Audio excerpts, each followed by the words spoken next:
Kecelakaan maut di Tol Pemalang, Jawa Tengah, Senin dini hari tadi menyebabkan atlet bulu tangkis Indonesia Sabda Perkasa Belawa meninggal dunia.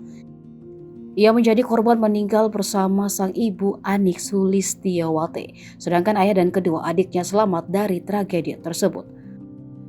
Kejadian kecelakaan lalu lintas yang merenggut Sabda Perkasa terjadi pada Senin di Jalan Tol kilometer 315 plus 200 sekira pukul 3:40 waktu Indonesia Barat. Lokasi kecelakaan maut tepatnya di Desa Petanjugan, Kecamatan Petarukan, Kabupaten Pemalang. Kecelakaan di tol itu melibatkan mobil sedan Toyota Camry dengan truk Colt diesel. Dilansir dari Tribunnews.com, mobil yang dikendarai keluarga Sabda melaju dari arah barat timur ke lajur kiri. Mobil tersebut melaju dengan kecepatan di atas rata-rata, kemudian membentur dan menabrak truk dengan nomor polisi AG8711V di depannya.